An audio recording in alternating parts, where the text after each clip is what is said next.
Okay, it's 6:30, so I would like to call this meeting to order. For those of you who don't know me, my name is Bob Acklin. I'm the chair of the Mad River Valley Planning District. The Planning District is hosting this meeting. So good evening and welcome to the 16th annual Mad River Valley Leadership Meeting, which is, as I said, hosted by the Mad River Planning District. This evening's meeting is a change from what we've done in the past. Albeit the very first one I ever attended was at the Bundy Gallery, and it was very similar to this format. So we're going back to our roots, I could say. The steering committee of the Mad River Planning District felt that the past couple of years, the town and the Tri-County meeting was select boards being talked to rather than an exchange of ideas between the select boards. So this year we've changed it up and hoping to get more conversation among the select boards.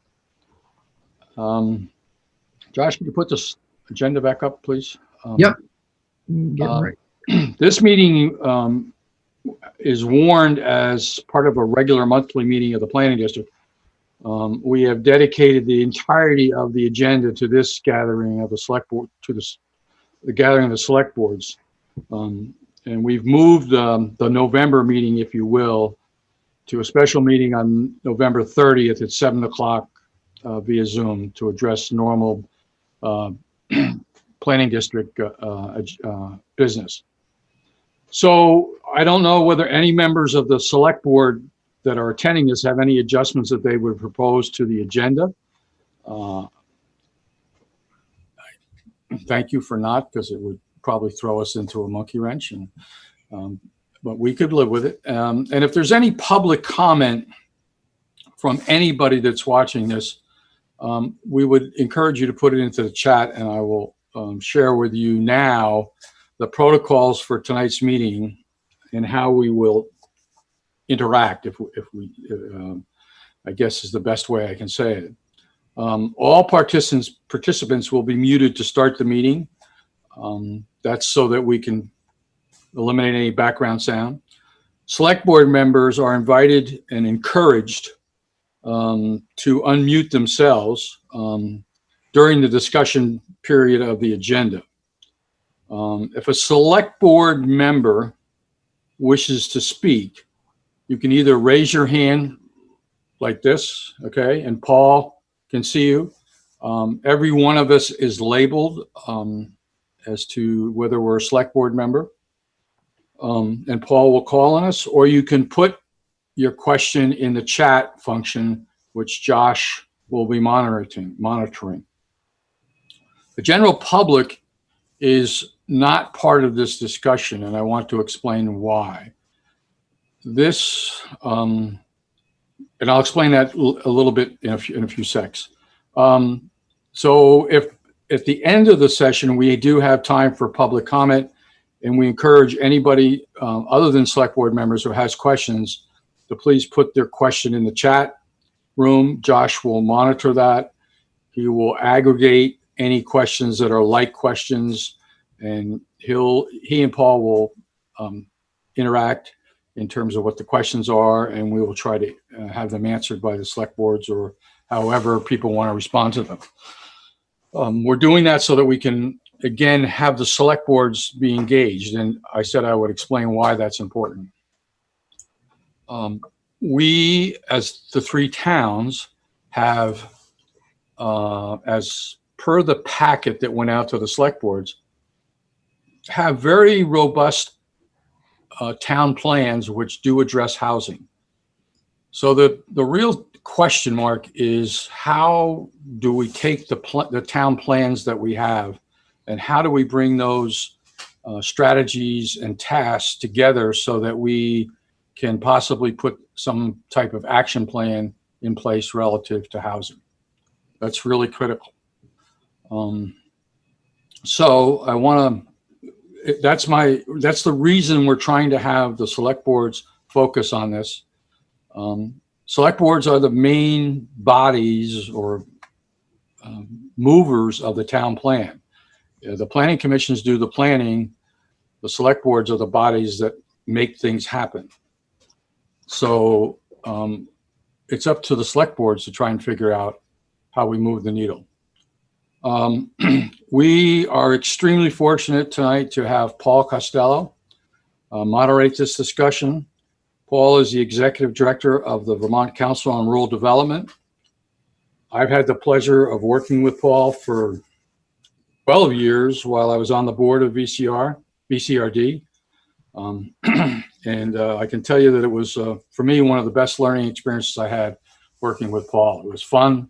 It was very enlightening, and I think you'll be quite impressed with his ability to engage us all. So with that, I will turn it over to Paul and wish everybody a good talk tonight. Thank you. Thank you so much, Bob. And it's a pleasure and an honor to be part of the conversation here.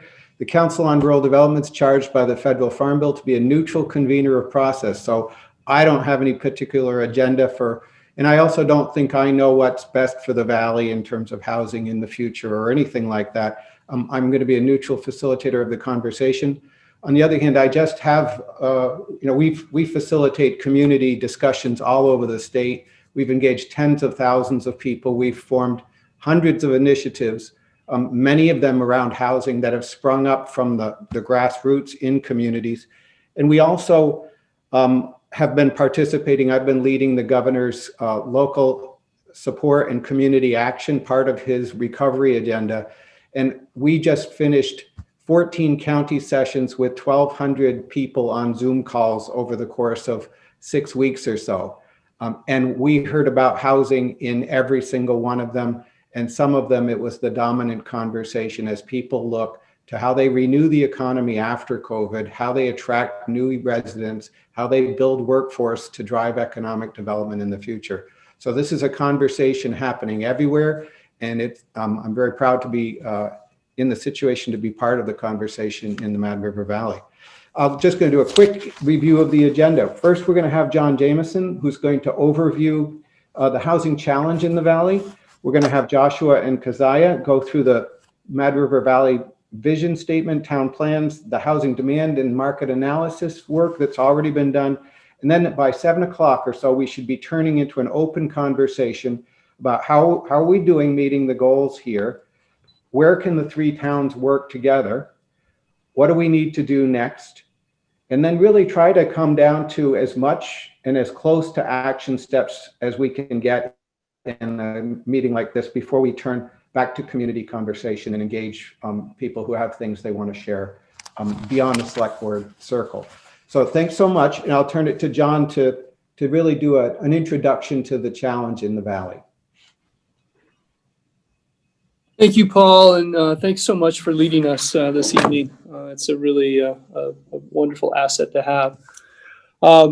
For those of us that have had time to review the wonderful brochure that Josh and Katie and Keziah put together, I'm going to try to not restate what's in it, but instead share some observations and some personal perspective. I am the vice chair of the planning district and a select board member in Waitsfield. And I come from this issue from several perspectives. I've been around long enough to be one of those people that say, I remember when, but my nostalgia is tempered. And it's tempered by what I think the Mad River Valley has going for it and what it can be. I'd like to think I have a balanced view and that I don't really have an agenda for change in the Mad River Valley, but I don't want to change a lot about the Valley, but I want to play to its best assets and strengths. I have been around long enough to see some trends in the Mad River Valley that are troubling to me. My observations are anecdotal, but we can say that these trends exist objectively because of the work that the planning district has done in commissioning some great studies. The latest is the Mad River Valley Housing Demand and Market Analysis, which was presented to each of the select boards this summer and summarized in the pre-read brochure for this meeting. The big takeaway, the big spoiler alert, is that we need 158 units of housing just to satisfy the current need in the three towns. Studies are great objective measures, and they're very necessary in the planning process, but it's the stories of the residents in our community that put faces on this issue. My connections in the community as a longtime resident, a business owner, a multiple board member, has exposed me to the impacts of this significant dearth in housing. And here are a few that are representative. An elderly person who's lived in an apartment for 12 years has to find new housing because the home is being sold. We all know how hot the real estate market is right now, the COVID effect. This person can't find anything affordable, and they're frightened that they'll have to leave this their longtime community.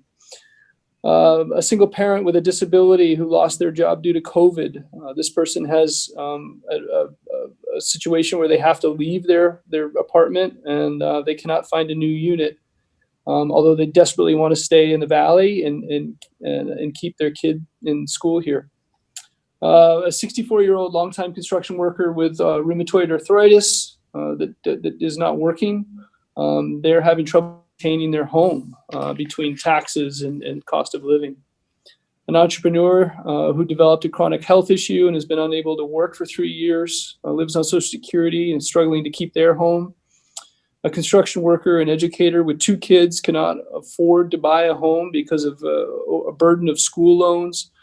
They've moved 3 times in the last few years because their rental has been sold. A situation where a spouse has passed away and there's a chunk of income that is gone. The person can't afford to maintain a longtime family home and have found no suitable options for renting. A situation where a landlord sold an apartment that a 65-year-old service worker lived in. This person makes $12 an hour and works full time. They're struggling to find housing. Through my work with the community fund on the community fund board, we've seen situations like widows and widowers who cannot afford their home by themselves, but there's opportunities for home share. We see a lot of single parents and how much they struggle to keep their transportation, their cars on the road, and the high cost of heating. And then you add rent and unstable living situations into that. It's an incredible stress. We know that Evergreen, which is our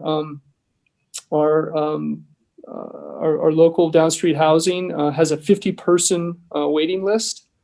There's a struggle with families that are in subsidized housing currently. How do they transition out of that situation and into a home ownership or the next level of rental?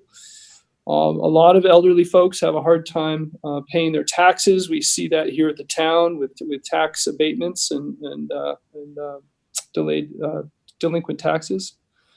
Some of the sobering observations that we can quantify is that home prices have gone up about 33% in the last 12 months. I was talking to a realtor this week who said they're not really sure what they're going to do all winter because the inventory in the Mad River Valley is gone. There's just no houses to sell. We've lost 200 rental units over the last 3 years. The short-term rental inventory has grown by a factor of 3, and the availability or the vacancy rate in rentals has gone from 7% down to 1%. So, anecdotally, you could say that Airbnb has severely impacted the rental home housing situation. We know there's some interest in the additional dwelling unit solution that the Waitsfield Planning District has considered and that the Housing Coalition has worked very hard on. Over the last 2 years, there have been about 15 inquiries, very serious inquiries about people that want to look into that program. So the bottom line is that the lack of housing, the lack of access to housing keeps families from settling in the Mad River Valley. And as most of us realize, because of the bizarre and unfathomable tax formula, the declining enrollment in the schools drives our taxes up. So we're in this very vicious cycle where taxes are going up, housing's getting tighter, and it feeds itself. So Employers get hit hard in this housing crunch. They garner a lot less sympathy, probably appropriately, but my business is a good example. My story is that we pay a decent living wage. We pay between $45,000 and $75,000 a year and offer very good, generous benefits. I only have, of 10 employees, I only have 2 that reside in the Mad River Valley, and they reside in an area that stretches from Hancock to, it's a struggle for even folks. This isn't just people working in the restaurant business that can't find housing. This is people that are licensed professionals. An example of a situation that I had was I had a very valuable employee who was living here in Warren, and they were living in a very modest 1,200 square foot home. They had a second child, and they needed more room. They sold their house for above asking price, and they couldn't find any options here in the community. So they ended up moving to Addison County, bought a 2,400 square foot house in Addison County, and they stuck $100,000 in their pocket. So that's a differential. So Vermont is a very expensive place to live. The Mad River Valley is off the charts. So I lost a great employee. They were lucky enough to find a wonderful home in a beautiful part of Vermont. So I wish them the best. But my experience from my business life is that you can't build a house these days, particularly in our area, an energy efficient home, kind of standard construction for less than $250 a square foot. Paul Hartshorn and I were just having a conversation that a 2x4 is now $8. About $8. About $8. An 8-foot 2x4 costs $8. So, do the math. It kind of, in an ironic sense, it makes your tax assessment look pretty good if the construction costs are that high. We're doing the best we can. Just to wrap up, when a community gets too expensive for young families and elders, it loses diversity. And Vermont is not a particularly diverse state to begin with, and if we lose our economic diversity in certain communities, we're really losing a lot. I want to caution folks about this term of affordable housing. It means something really different to all of us, and I just want you to keep your minds open during this conversation. Affordable housing could be a modest single-family home that's supported by a community-funded land donation, or help with down payment assistance from a land trust. It could federally subsidized units with partners like Downstreet. It could be additional dwelling units. It could be tiny houses. It could be home sharing. It could be a converted inn into dormitory-style living as a workforce housing arrangement. It could be a lot of things. There's no one answer. There's no easy solution. But I really believe that it starts with leadership like the folks on this Zoom. We're keeping our minds open about zoning changes and housing trusts and land donations, conservation commissions being involved, grants, and just plain general support of thinking out of the box. I've heard people say that we can't make an impact on such a massive problem as select people. We're just keeping the roads plowed and the potholes filled, but I pretty flatly deny that, and I challenge you to keep your minds open tonight. This problem is real, and it's really crucial to the future of our community. Thanks. Thank you, John. Thanks so much for that really thoughtful presentation. And going from that and some of the stories you're telling, John, it'll be interesting to hear a pretty systematic view from Joshua and Keziah about what the findings have been from the demand market analysis and the other work that's gone on at the Tri-Town Planning Commission.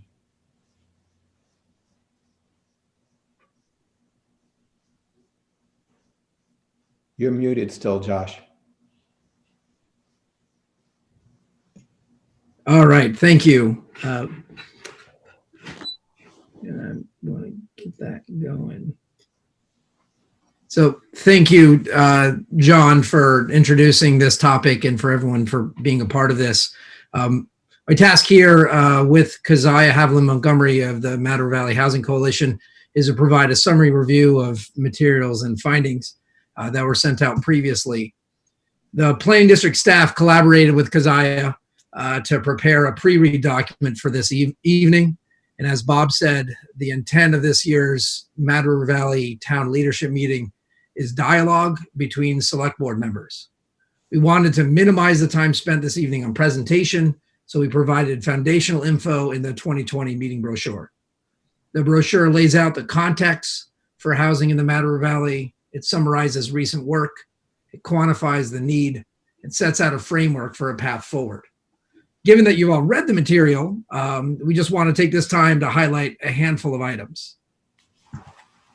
One, the overview section of the housing brochure lays out an approach to the Matter Valley's housing challenge. The framework is quite straightforward and should be familiar to anyone who's trying to tackle a challenge. And so I want to lay this out, and then I'm going to present some detail on each of these. The first is identifying that challenge, and in this case, with local market housing data. Second is identifying high-level goals that are trackable. 3 is garner community support through engagement. And then working towards collaborating on solutions, dedicating resources, and tracking progress and learning. I'll highlight a couple of these and then pass it over to Keziah to round out the rest. As John said, the Matter Valley Housing Demand and Market Analysis, funded by each of the 3 Matter Valley towns and the Planning District, lays out our collective housing challenge through a measured assessment of present and future unmet housing demand. It's based on Matter Valley specific supply and demand factors. We have shared this, again, it's summarized in the report and presented in each of the towns through select board meetings, but there's a couple of graphs that I think are worth highlighting. One, on the demographic side, the report states that we expect to continue the current trajectory of our population growing at a slow rate, but becoming increasingly older and wealthier. From a supply side, while new seasonal housing has increased, the supply available for year-round residents has not increased. In addition, rental housing for year-round residents accounts for less than 20% of occupied units and has continued to shrink across the 3 towns.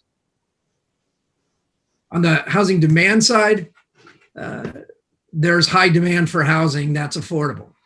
Current need across the 3 towns, as John stated, is estimated at 158 housing units. Market-wide, so not just the 3 towns, but looking to the broader Matter Valley housing market, which goes all the way up to Waterbury, the report quantifies the current and future need at approximately 450 housing units.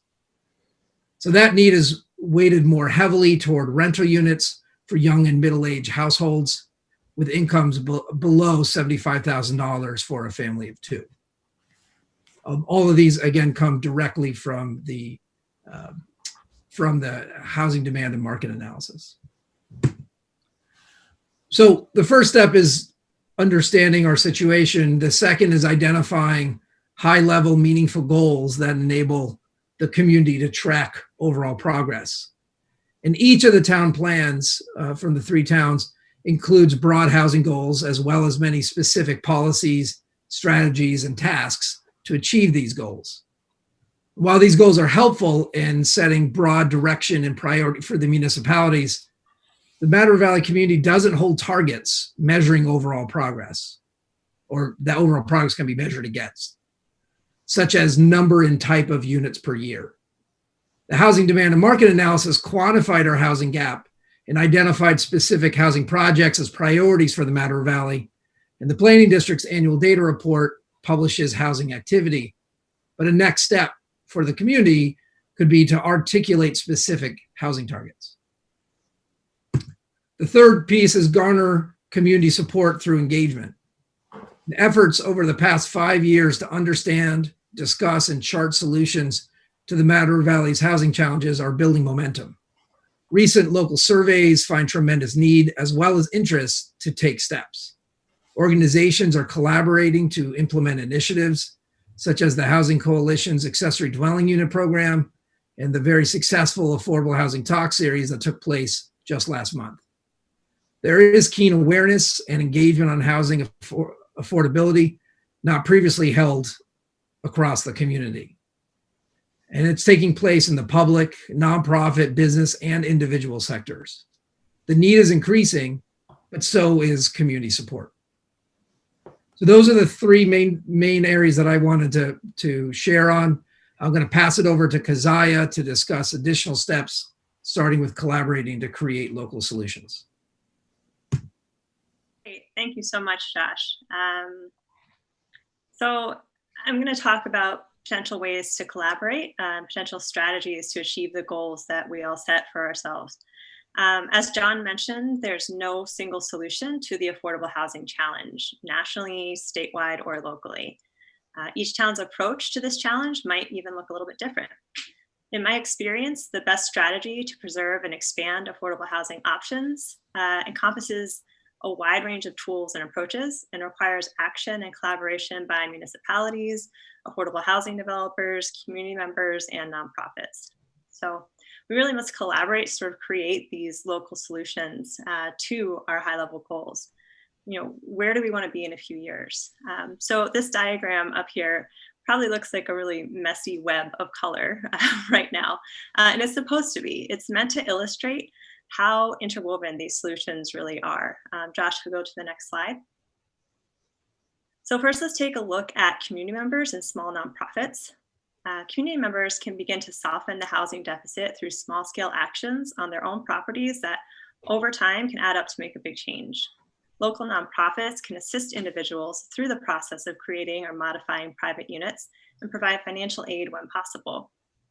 Actions that can happen on private land include things like the creation of accessory dwelling units, participation in programs like Home Share Vermont, the adaptive reuse of appropriate structures for affordable housing, like barns, I guess, creation of deed restrictions regarding affordability, home weatherization programs to reduce energy bills for owners and renters, the organization of volunteer networks to assist low and moderate income homeowners and renters with small scale projects such as weatherization, or the creation of things like limited equity co-ops, which take a shared approach to ownership. These are all actions that can be taken on privately. Josh, if we go to the next slide. Things like the creation of limited equity co-ops or community land trust can also be taken on by larger scale affordable housing nonprofits. These established affordable housing organizations have a large but kind of narrow role to play. They're able to access federal funds that allow them to create units for low and extremely low income residents in the form of rentals and home ownership. And we as a community and as municipalities really must support their efforts. Go to the next slide. Finally, municipalities have a major role to play. While the creation or modification of regulations does not necessarily ensure the development of units, bylaws can either encourage or prohibit greater affordable housing options through their flexibility. Municipalities can explore some of these options below, and I know all three municipalities already have started to explore and enact some of these. So I want to recognize that before going down this list. Establishing designated growth areas and creating density bonuses for affordable housing, dedicating publicly owned property to affordable housing, inclusionary zoning where a certain number of units in a development must be affordable, increasing wastewater and potable water capacity to reduce construction costs and allow for greater density, the accommodation of ADUs and tiny homes in bylaws, the creation of tax incentives for maintenance and rehabilitation of affordable properties, support for employer-assisted housing programs, and potentially the regulation of short-term rentals. We'll go to the next slide, Josh. Finally, the ability to create and rehabilitate affordable units often comes down to a question of money. The creation of a housing trust fund with a dedicated annual dollars for affordable housing projects would be an immense help. Housing trust funds can be funded in a number of ways, and we can potentially get into that a little bit later. But money from this fund can help do things like create down payment and closing cost assistance programs, do energy efficient retrofits and weatherization projects, provide grants for certified affordable housing developers and housing related nonprofits for construction, operation, and capacity building, create rental assistance or security deposit programs. So there's really a lot of options. They're often used to remove some of the most common hurdles to creating and obtaining affordable housing. So most importantly, through a collaborative approach, we must set goals and track our progress toward reaching those goals. Should our collaboration and our collective work not yield the progress that we hope to see, we have to re-examine our approach and be inclusive of new ideas and new approaches. It's not just a problem from the Mad River Valley, as stated before. This is a problem for all of Vermont, and it's also a national problem. We need to learn from what other towns have done and really find out what solutions fit us best in the Valley. Thank you. Thank you, Keziah. So we're right on time, 7 o'clock, and we're at this part 4 of our agenda, which is the open discussion. We've got about 40 minutes for everyone to chime in and share their perspective on how you're doing in terms of meeting housing goals. How are we supporting business needs for employees? What role can select boards play in addressing the housing challenge? So we're not trying to make decisions, but have an open conversation at this point about how the Valley is meeting its housing goals.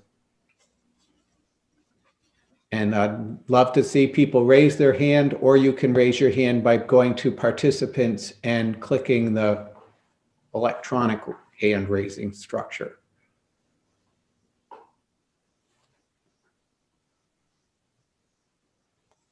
And I do this a lot. I'm just like a therapist. I'll sit and I'll wait. Paul's got something, I think. Oh, who does?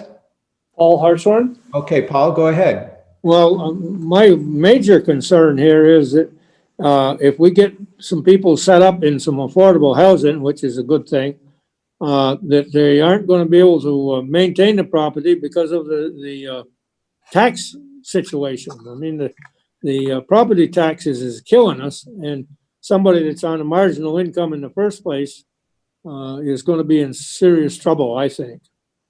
I have a daughter who was a medically problem child, and when I pass away, I think she'll have to move, sell the house and move, because she won't be able to pay the taxes and heat it. So I think that's a serious problem. Our tax situation. Yeah, okay, thank you, Paul. The tax situation compounds on this. Someone else have a perspective?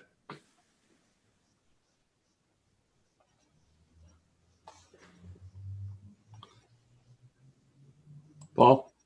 Yes. I've vowed I wouldn't talk tonight, but seeing that it's quiet, I thought maybe I could stimulate some people to respond. I think, for me, I agree with Paul. The tax scenario in the state of Vermont is very troublesome, but I don't like to see that as a barrier to trying to move the needle forward. I know that's a challenge, and certainly we can't ignore it, but my take is that we've got to keep trying to keep pressure on how do we solve the problem in a manner that is acceptable to the Valley. And I do go back to the planning commissions that have done a lot of great work in terms of identifying things that they feel need to be done. And I'm just wondering what the other select people on this call feel in relationship to those specific strategies that the planning commissions have identified. And what are we going to do about it? Are we going to, as select people, ignore them, or are we going to try and address them in some manner? I'm not pretending to have the answer to what we do, but at least have the conversation about, can we do something with what the planning commissions have done? Yeah, thanks, Bob. So maybe select board members would respond to that or have suggestions on things they've already done. Let's go to Brian and then Andrew. Great, thanks. Before I respond to Bob, I do want to comment on taxes. We do rely heavily on the property taxes in Vermont. the valley towns, because of relative property wealth and relative low cost of services, do have relatively lower municipal taxes than other communities in central Vermont, especially the larger communities. And I just want to remind folks, John mentioned education funding. We're fortunate in many respects in Vermont that our education tax is income sensitized. So someone who pays a small amount of, who earns a small income is limited to only paying 2% of their income to the education tax. So we actually are doing a good job of trying to address that. I'm not saying that taxes are not an issue, but I just don't want to overstate it. Yeah. So we recently adopted some zoning changes, Bob, that were proposed by the Planning Commission to promote accessory dwellings. In the past, we've done things in Waitsfield, like tried to designate growth centers, created adaptive reuse provisions. And I think that's an important redevelopment opportunity that we have as some of our commercial properties become not as viable as they once were as the economy changes and technology changes. We've required multi-story buildings in our growth center, and that's resulted in several upstairs apartments being built that wouldn't otherwise have been built. There's a lot more we could do. I don't know that zoning is a barrier, but I think there's room for more incentives within our zoning. And I'm pleased as a new member of the select board to be watching the Planning Commission really trying to tackle this issue. And at our last, at the meeting that we adopted the proposed changes from the Planning Commission, I asked Annie what the other towns were doing, and she wasn't really sure. So I'd be curious to hear from the other select board members. But I think you made a good point that we need to work together with the planning commissioners who are thinking through kind of the land use impacts of zoning and how to remove barriers. Thanks, Brian. Andrew? So I've been working with my friend and colleague, Bob Ackland, for 10 years now. And one of the first things he said was, we have this great town plan, but who's in charge of putting it into town action? And that's the select board and the people. And I'm going to suggest and challenge all three towns to start a fund, a housing fund, and put it on your town meeting day docket. Have that discussion where everybody's got to pay attention and vote it up or down. And if we don't want to do this, then shame on us, and we'll find out that we don't have the guts to do it, to take a first step.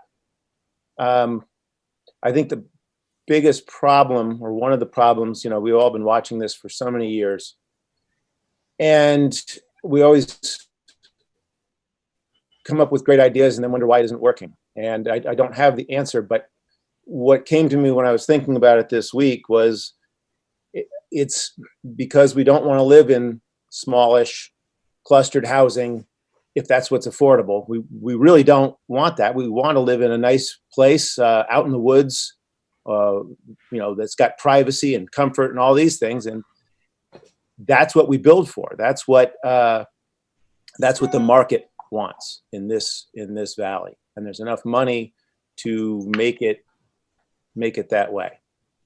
So getting people's brains to see something different is the challenge here, to want something different.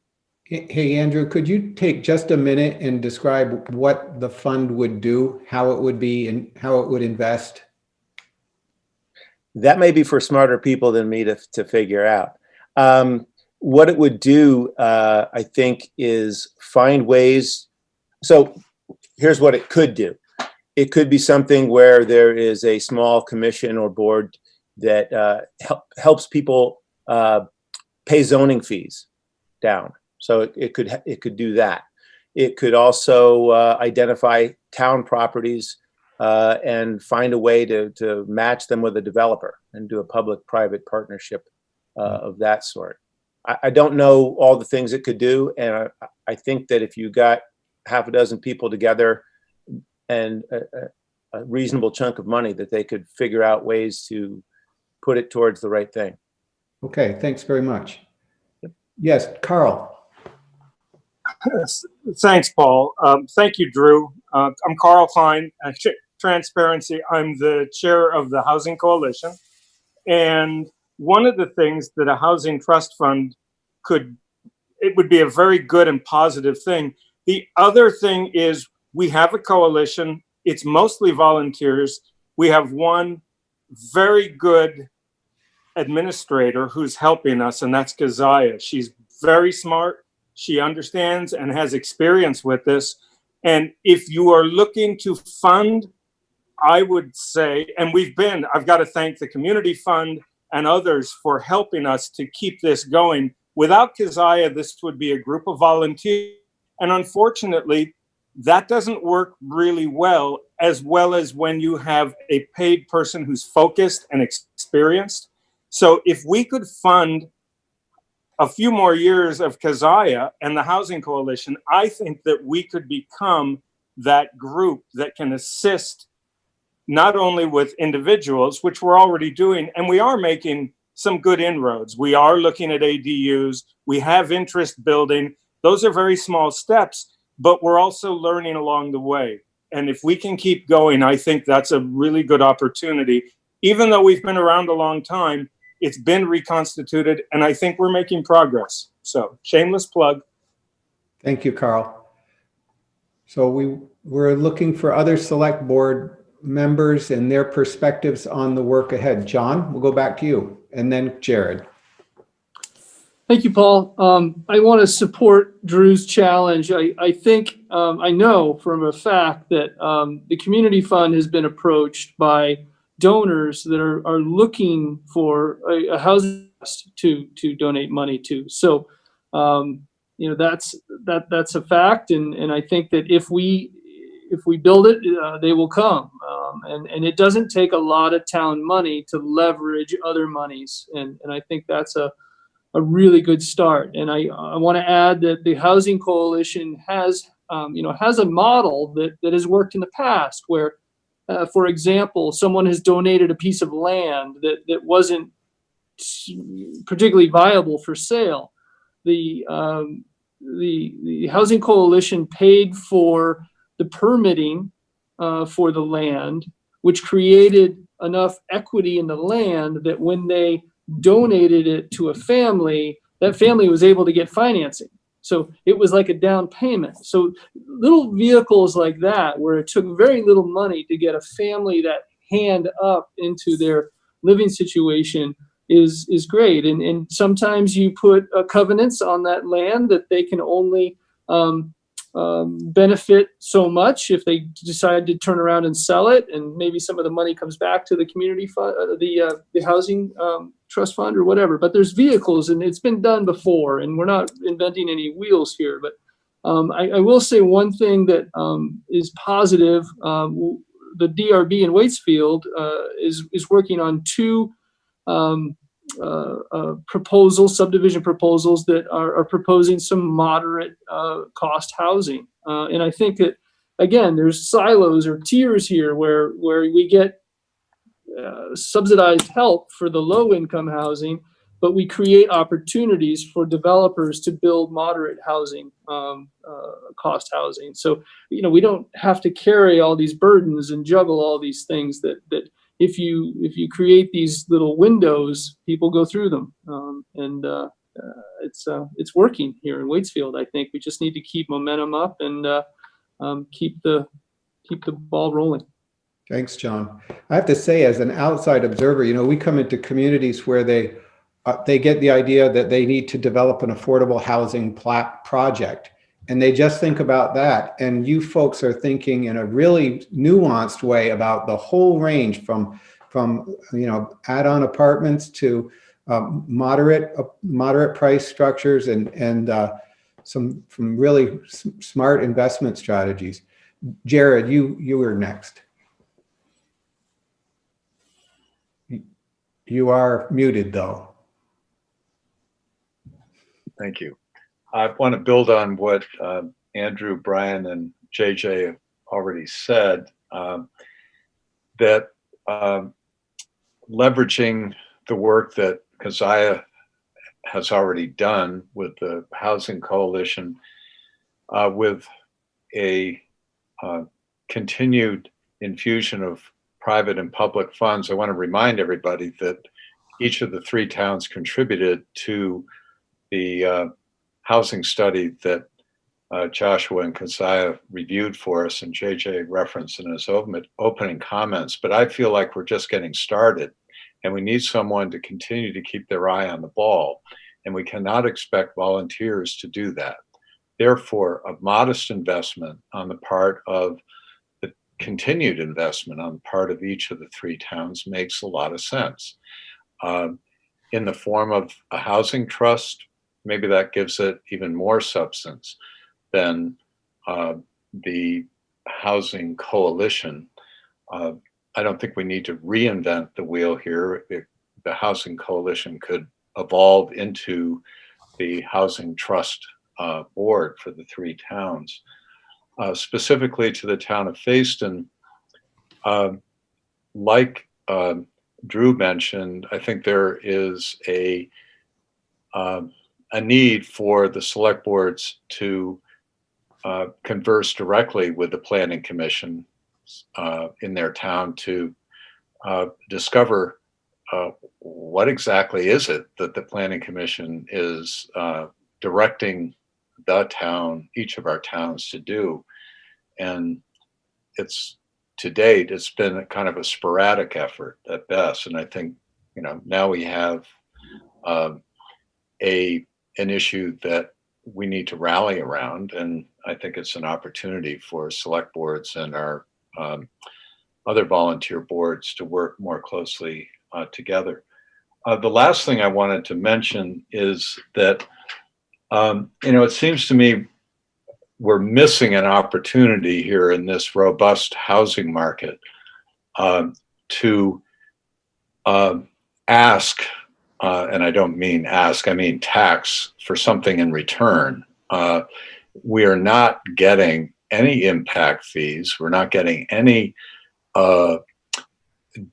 local return on the appreciating value of this, of the real estate here. And I think there is an opportunity through through some sort of taxing system, local tax system, to capture some part of the real estate sale and put it back into local housing, affordable housing. Thanks, Jared. We'd love to hear from select board members who haven't spoken yet about their perspectives on this. Not everyone has to agree. It's okay to have a full, robust conversation. Other points of view? Chuck.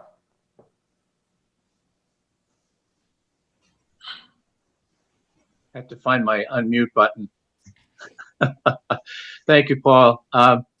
So I guess you need a skeptic in this whole discussion, right? Yeah.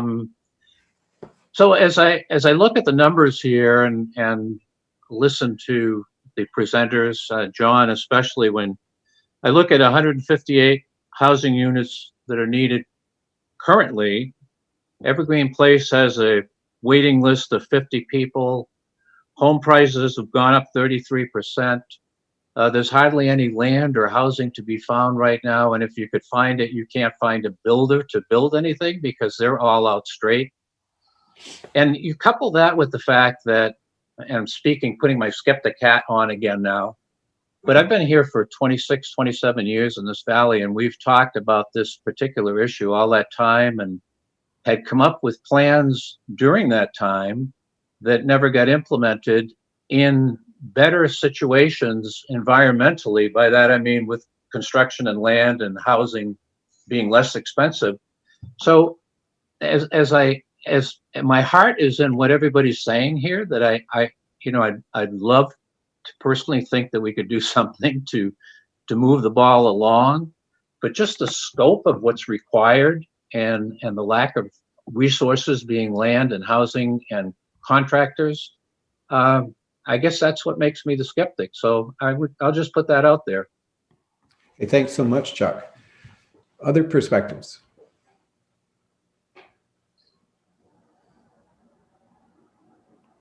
Yeah, Michael. Michael, it looks like you're in the tent.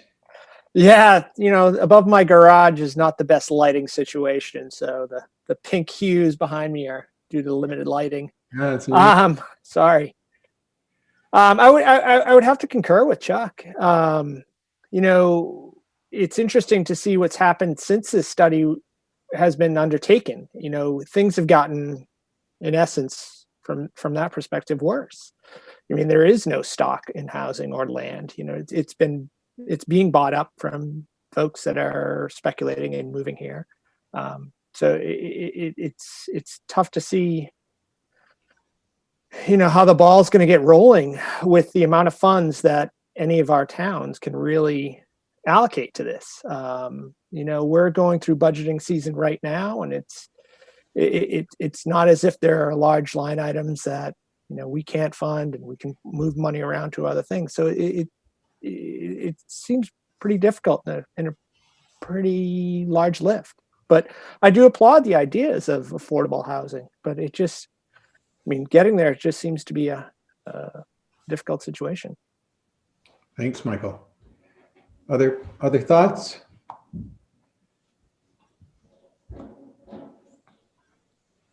Well, Paul, since I've already spoken, I was going to respond to Chuck and Michael. And certainly cost is a huge consideration, both from what the public can contribute as well as just the raw housing costs. But so here's my take on it. You look at why does it cost so much, and you address those problems. And for me, the issue is density. Okay, we think in this box that we build, as like Andrew said, we build in, people want to have their 5 acres or their 10-acre lots, and they want to be out in the woods. Well, that costs a lot of money. You got to buy the land, you got to put a septic system, you got to have a water system, you got to put roads in, you got to put utilities in.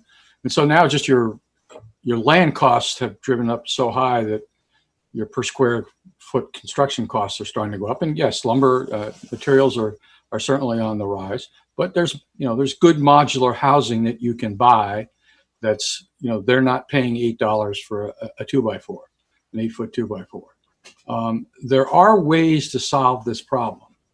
Okay. Density is the critical factor. And I would argue that density done in a reasonable fashion, attractive fashion, would have appeal in the Mad River Valley. Granted, it's very limited as to where that could go, and whether we can make that happen or not has to be examined. We need to make sure the impact is minimal on the environment.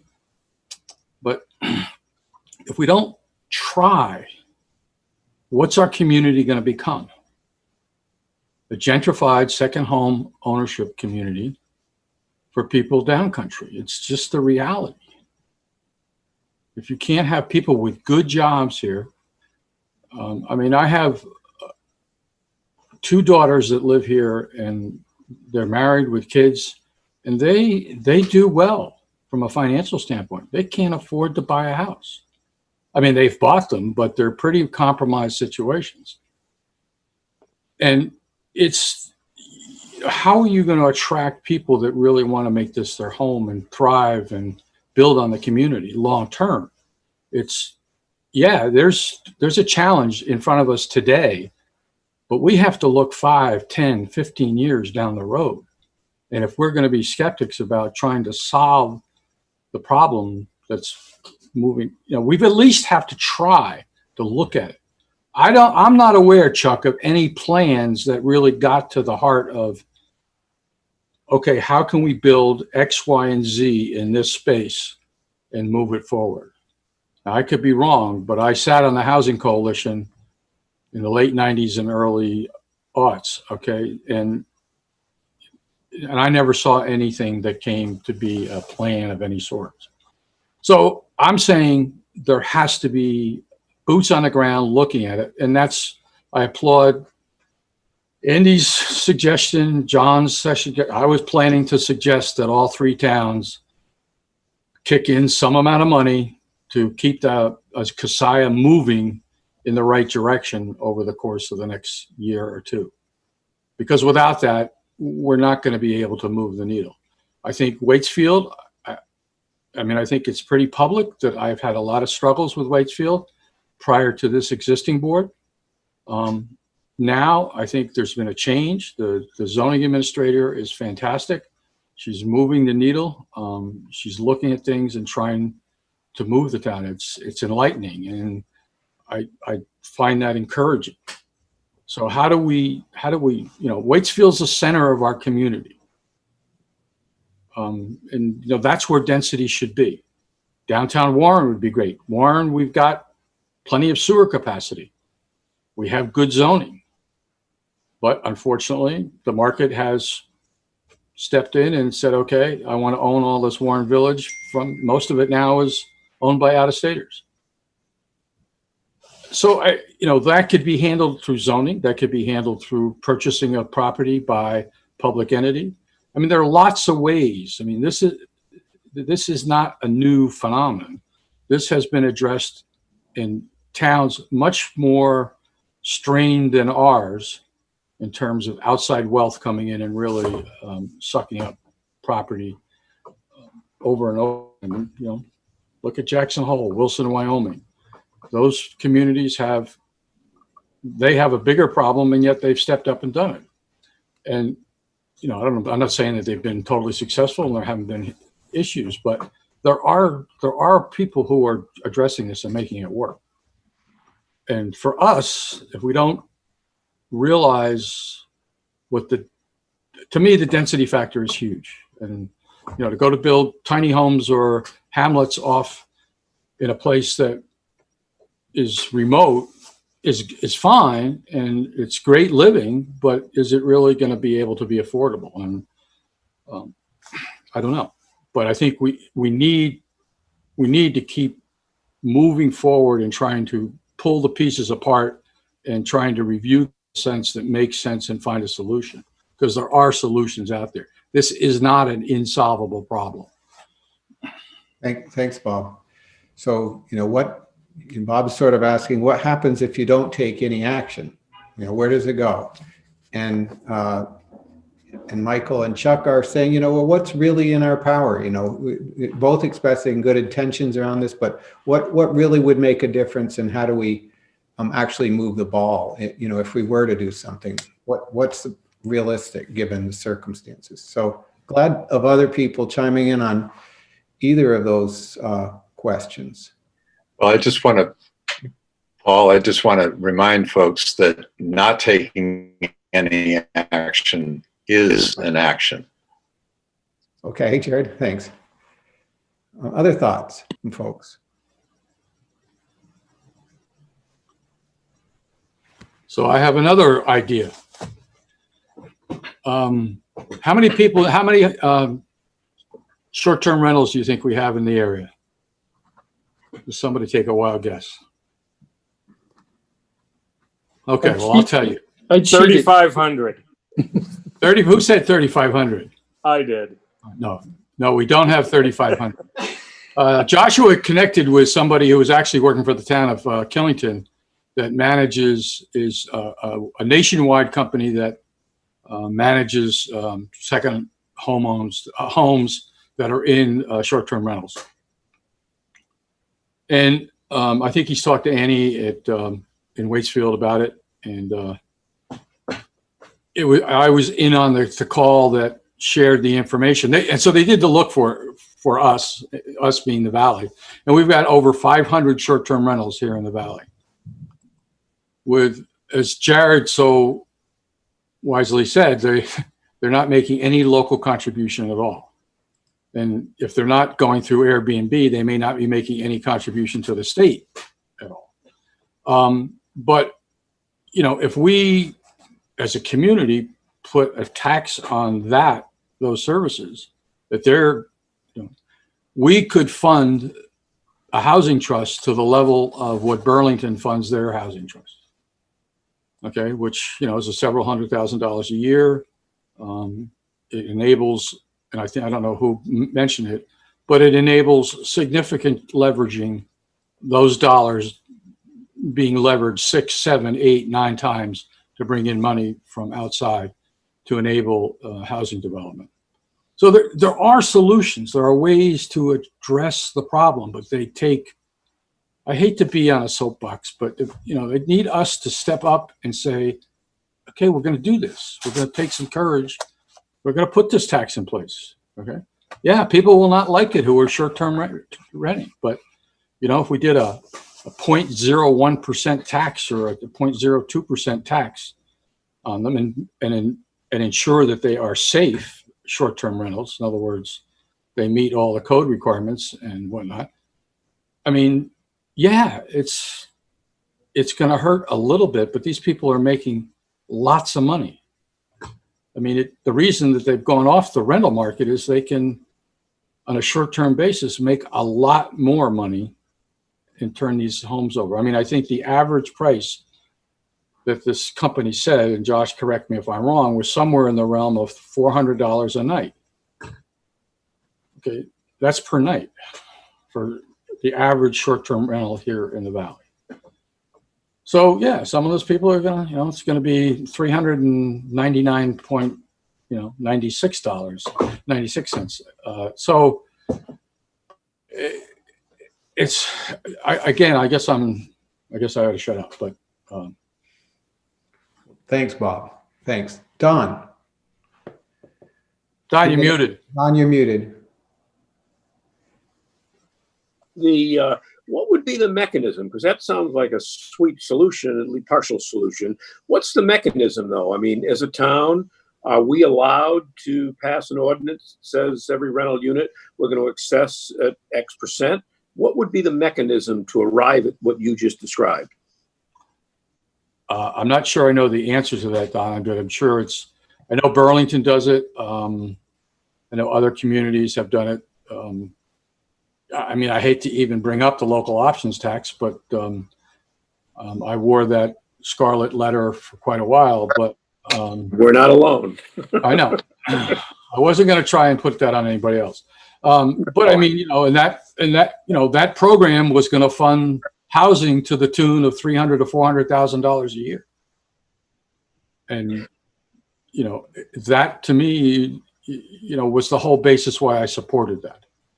Okay. Take it one more step too with Airbnb. I mean, I would love to have someone, Kasaya or somebody, find out what would our actual steps have to be to start potentially collecting some tax revenue on both Airbnbs and rental housing. I mean, wouldn't that be sweet if it were not a charter change again, but maybe there it might be easier to have a charter change if we had to go that route.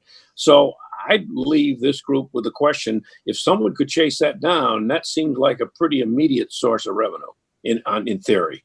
Okay. Hey, thanks, Don. So Brian, select board from Waitsfield. Yeah, thanks. Bob made a lot of good comments. Regarding density, we do lack infrastructure. We do have a water system in Waitsfield. Warren does have a sewer system. So, I think the scale of the development, it's not going to be one big project. There's going to be a lot of small projects. And as far as the market for that, I do think that a lot of the second homeowners want that 10 acres in the woods. I've hired probably 8 or 9 people in the last couple of years. My organization I work for is in Montpelier. And not a one of them wants to live on 10 acres in the woods. They want to live where they can walk to the coffee shop and where their family can have one car. And I think that is an emerging market that we ought to be able to take advantage of. Since you did bring up the local option tax, Bob, my worry about a housing fund, which I would support, is there needs to be a lot of discussion, and the public needs to be involved in that discussion, and the governance needs to be very clear. The outcomes need to be clear.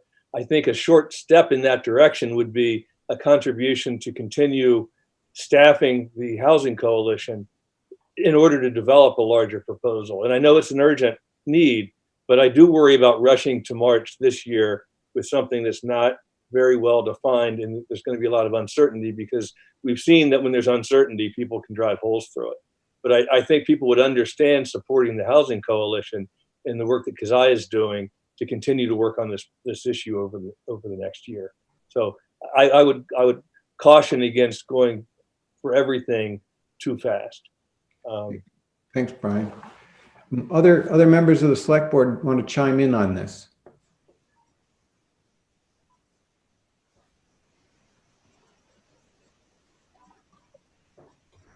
Andrew. Paul, I don't see why you couldn't just, to answer Brian's question, why you couldn't just put $100 in that fund if you're afraid of putting a big number in front of people. Just put a holding place. Say, we're going to start a fund and it's going to have $1 in it. And here it is. And next year we'll talk about, if that's what it has to be, then next year we'll talk about putting real money into it. But I don't know. I think if we don't act, then we'll have this conversation in 10 years. I'll see you on the Zoom. Yeah, thanks. Hey, someone else mentioned earlier that there might be that someone had approached them saying they wanted to donate to affordable housing now, and maybe there could be a call to philanthropists or people who have resources who might be interested in putting money into that fund apart from the taxpayer.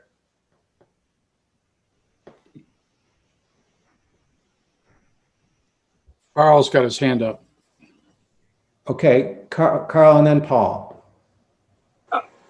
I think it's important to know that there are already people coming to the Housing Coalition with ideas. They want ADUs, they want help. We met with someone today who has a parcel that could be, she thinks, 5 homes, and she wants to develop it for affordable housing.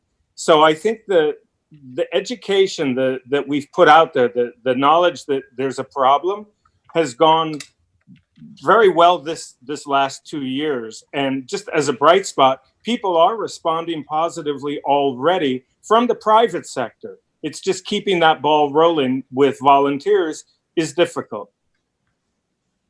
Okay, thank you so much, Carl. Paul Sipple. Hi, I'm neither a planning commission member or a select board, so I hope it's okay if I talk. So I read this town plan housing policy and strategies that we put in the proposal side by side one, and I wanted to just comment here. In Warren, it says, create an affordable housing fund and consider funding mechanisms for it, such as fees on land transfers, lot creations, permits on vacation units, lodging rooms, or commercial space. So I'm wondering if that's in Warren's plan and policy. How much money do you have in those funds now, if that exists in your town? A couple $1 million, I'm assuming? How much is in that? Nothing's been done yet, Paul. Oh, okay. So, I mean, that's somebody has to take action on that statement, on that sort of suggestion. yeah. And that hasn't been Is done. that brand new, or has that been in there for a while? These are the new, this is the new plan that came out latter part of 2019. And the Planning Commission now is writing the land use regs relative to be in sync with these, the town plan. I think that when I read all of these, I was very much taken aback by their lack of real direction. Soft wording, let's consider, explore means. There's nothing definitive in any of this. And so I'm not surprised that nothing's been done, because there's no like, do this, get it done. In Waitsfield, the Habitat for Humanity had a house. They could have put, I think, 12 bedrooms on the land that they had. I went to a very early meeting on it, and Waitsfield, the neighbors decided they didn't want it there, and they bought the land, and now there's no Habitat for Humanity house, or houses, as that land could have had. So there's got to be something done about that sort of thing. In Facein, I know of, I think, at least 12 lots of land that got disapproved by the town plan, or whoever they go to, the zoning commission, and one of them was actually trying to promote it as workforce housing. Heaven forbid I use that term because it's a terrible term. Nobody knows what it is, and it's completely undefined as far as I know. But they said no. So when do you change that? Paul, So I just don't have I have a sense here that, and I agree with Bob that it's going to take money, but the building, the structure isn't quite so much the problem, I don't think, or the cost of the structure is nearly as bad as the administrative cost of getting to that. My next door neighbor cleared some land behind their house. They wanted to, their house is right on the road. They wanted to build another house behind their house. So they wanted to put in a separate driveway. It cost them $23,000 to get their driveway engineered for a single family residence in the town of Facein. So I think that that's abusive. And those kinds of things have got to be stopped. And we have it. And so I think I get this sense that there's a lot of talk, but there's no real movement to get that done. okay, Paul, thanks so much for that. And I'm going to, again, I should be keeping this to the select board for now. There will be time for more public comment, and appreciate you being with the call. Other folks have perspective that they'd like to share about either the fact that not enough has been done, or that some things are beyond the power of the communities, or getting back to Bob's question, what happens if we don't do anything and these trends continue without action?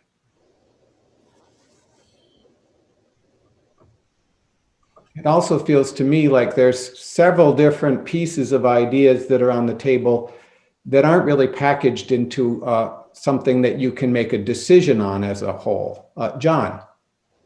Yeah, I wanted to counter or acknowledge, I guess, Mike and Chuck's statements about the problem just being ridiculous and unsurmountable. I'm aware of pieces of land, one in particular that's town owned, that is prime, Waitsfield town owned. It is just prime for a hamlet style development. And if you had some housing trust money that was raised philanthropically, and you had some donated land, and you went with the model that I outlined before, that the Waitsfield Housing Trust is the Mad River Valley Housing Trust is used in the past. There's people out there that are on the bubble, that are just not able to do this without a little bit of help. We're not talking about building a downstreet style 30 unit building anywhere that needs municipal septic. We're talking about just giving a hand up to some people that are almost there, and that once they're over that barrier, that hurdle, that they can afford a house. They have the cash flow to do it. So I refute that kind of like, oh geez, we got to do 158 units. There's no way we can do it. No, we can do 8 here. We can do 2 there. We can do. Keziah's example, her graphic example was beautiful, both graphically, and the concept of it is that you pick away at this problem. You use 4 or 5 different philosophies or approaches to it, and you build.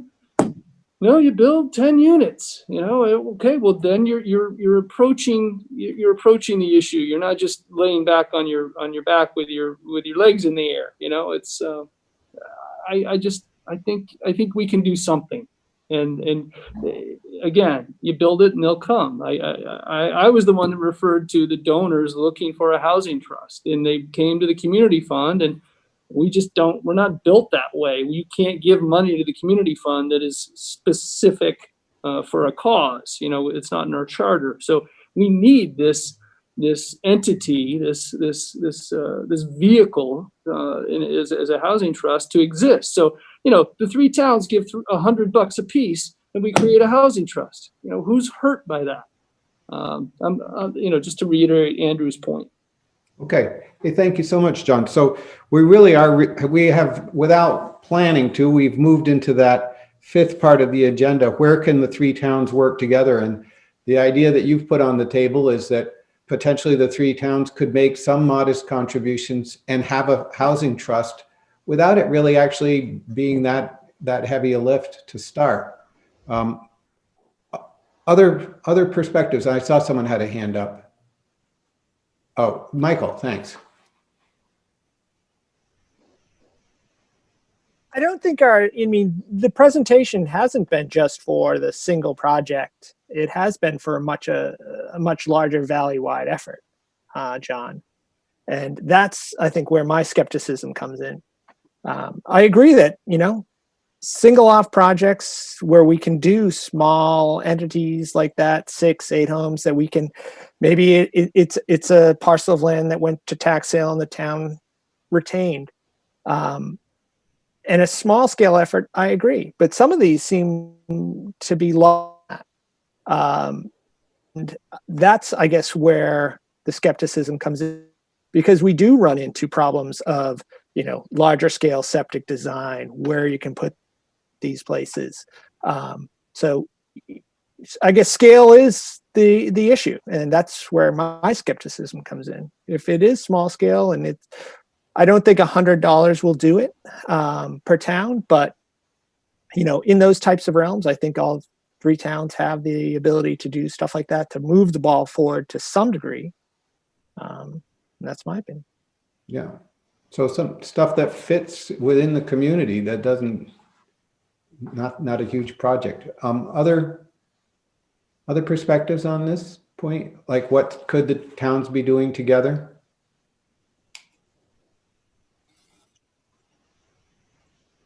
Yeah, go ahead, Chuck. Thanks. I just want to agree with Mike. I think it's an issue of scale for me too, that as I said earlier, my heart is in the effort. I mean, I believe that we as a community should be doing what we can to make housing more affordable to more people. But I think the way it's always been presented is that there's a dramatic need. Businesses need housing for their employees, and there's a lot of those around.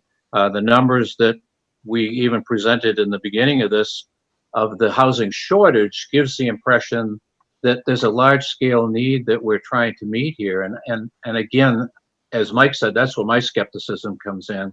I think if we're honest about what we're doing, and we admit that it's on a smaller scale, that it may be 1 house here, 2 here, 5 here, then I'm wholeheartedly behind that.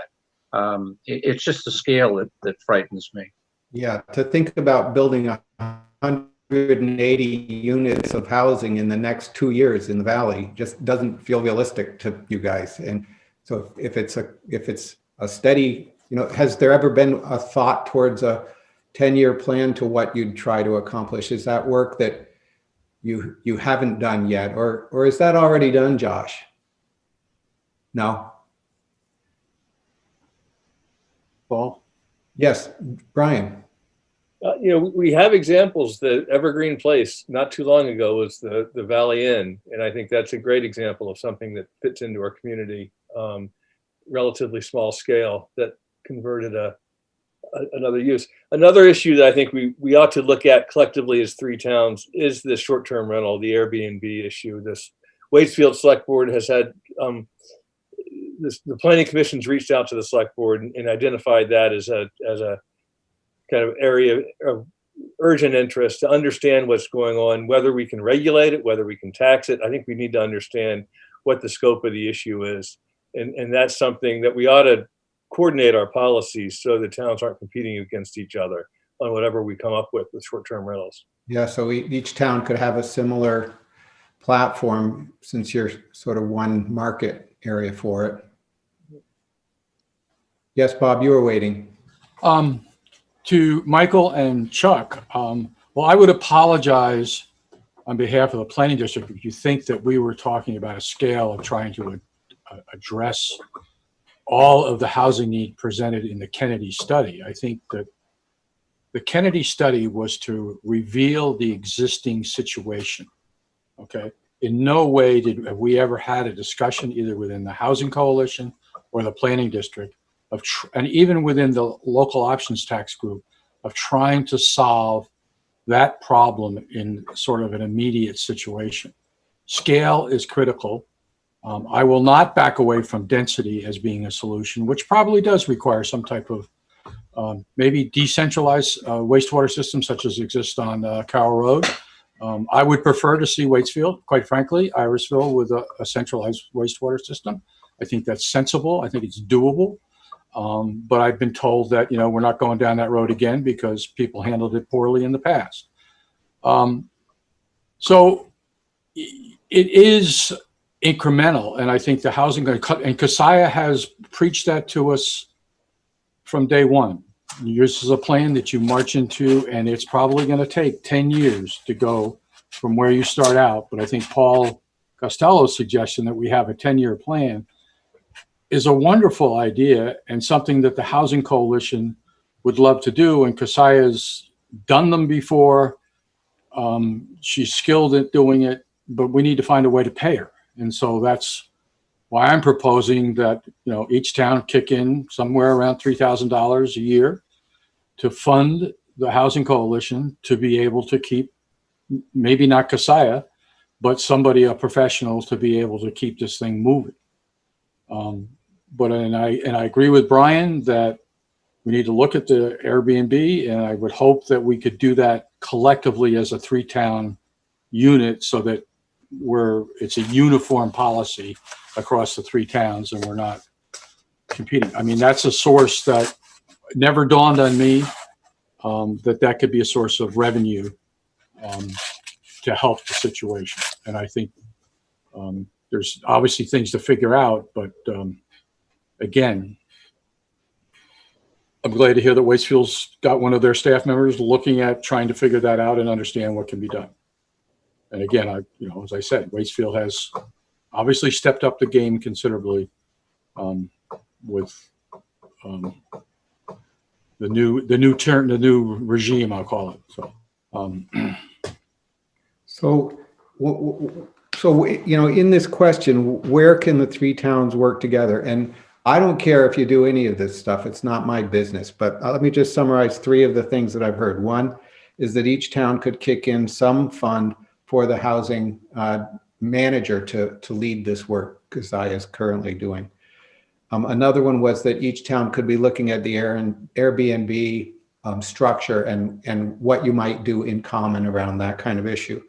The third one that people have suggested is that each community could consider contributing to a housing trust fund of some sort, and at a fair, and it sounds like a fairly modest way to start it, knowing that it might be a vehicle that could also attract philanthropy.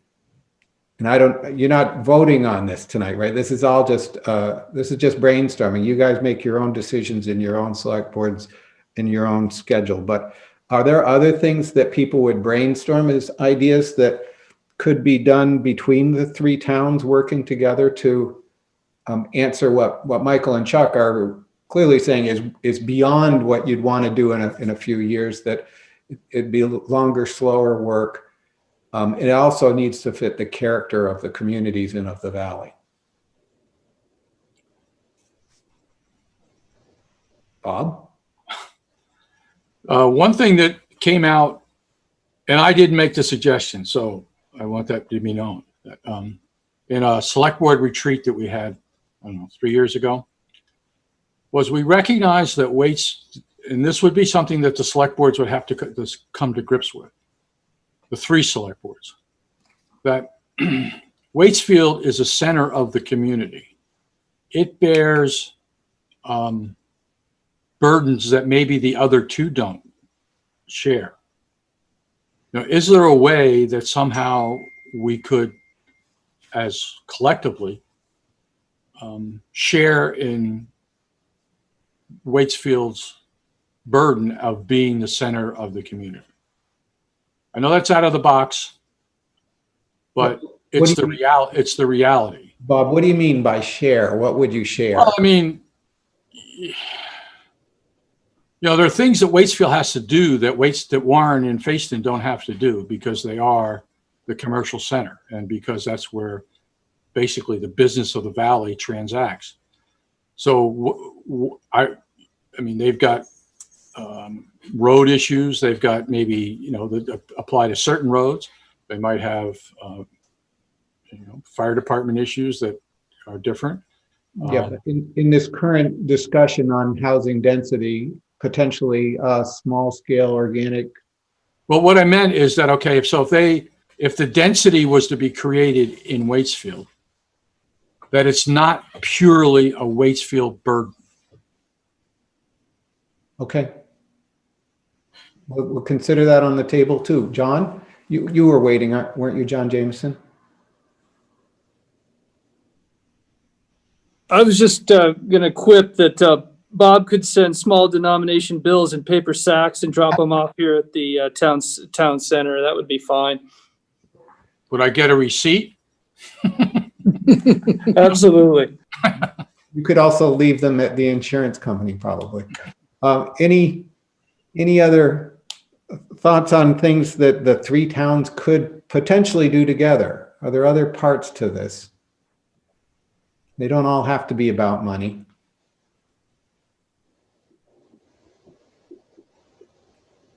Andrew. You know, so one thing we kicked around at maybe at that same retreat was that one town could host a septic system for the other, or water system. You know, Waitsfield is rich in water, and you know, who knows? Maybe Facein had septic capacity somewhere, top of a mountain somewhere. Right now, Warren has. It sounds like Warren has the septic capacity, and Waitsfield doesn't, right? Right. Yeah, it's not something that's tradable though. We don't have much extra capacity, and it's a long ways. So and uphill. And uphill, right? Okay. Other thoughts on things that the three towns could do together?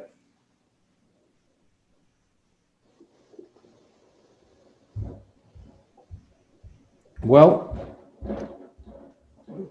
you got four big ideas here, and again, you're not deciding that you want to do them, but that each town could kick in a little money to support the housing position.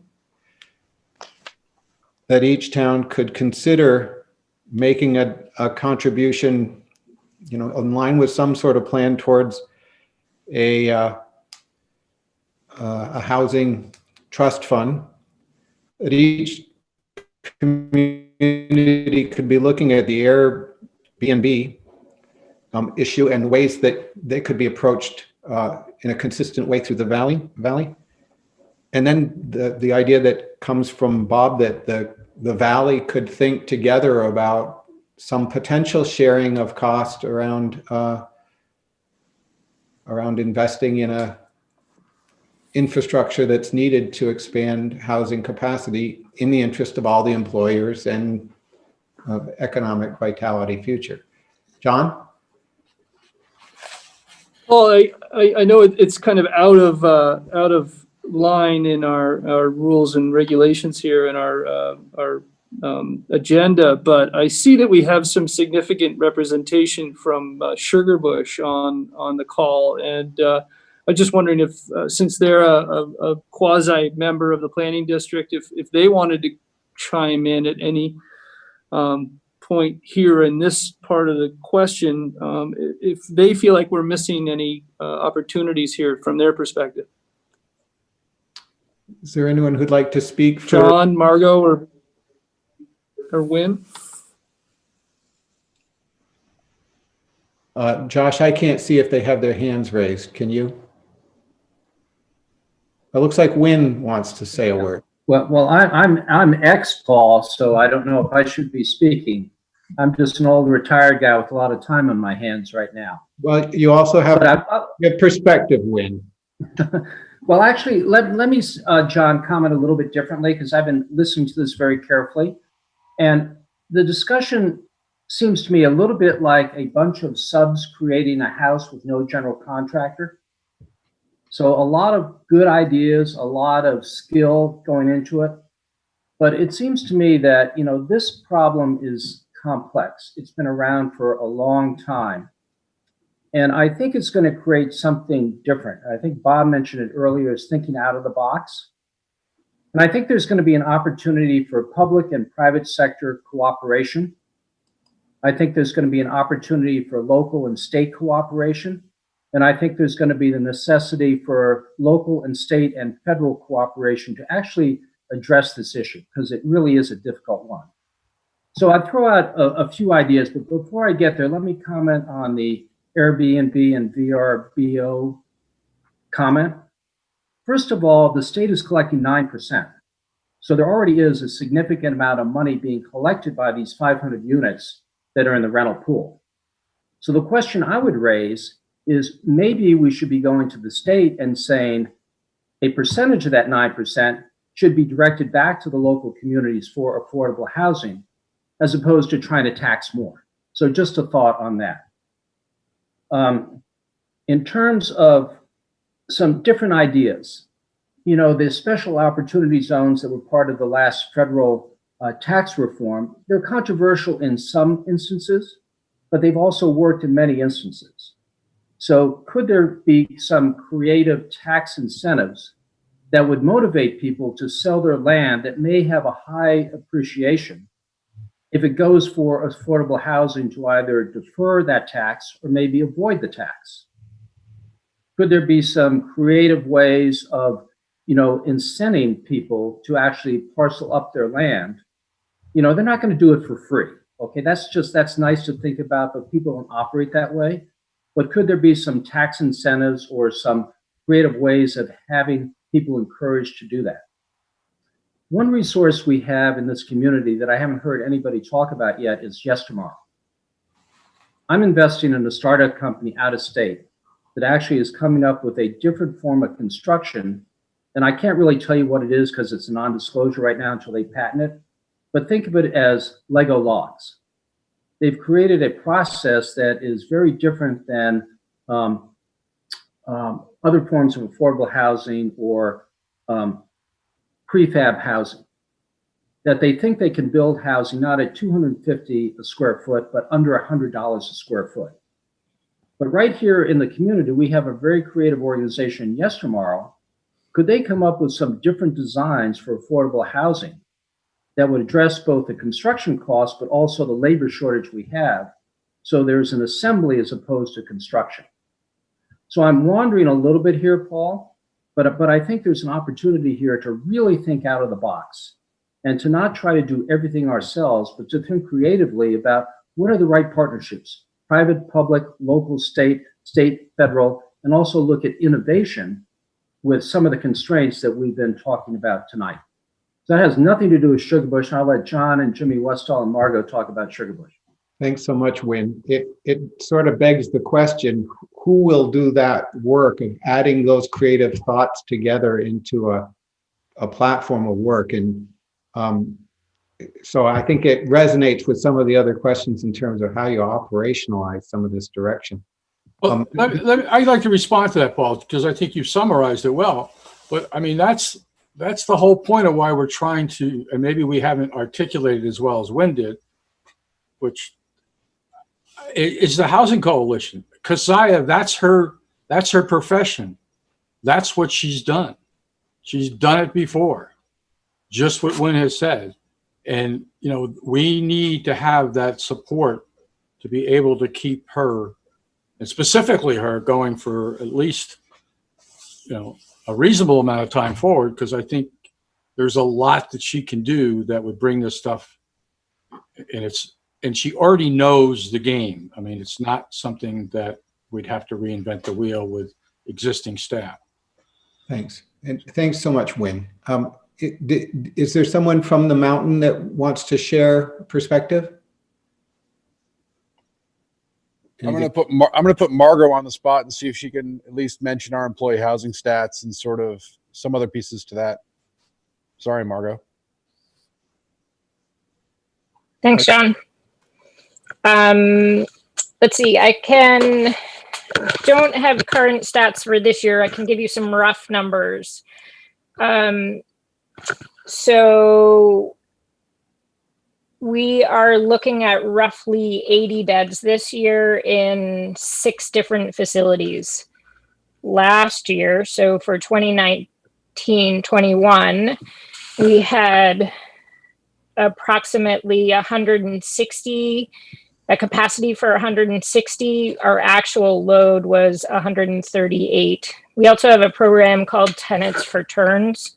Hang on, let me back up one sec. So 160 beds or sleeping spaces with an actual load of 138 employees in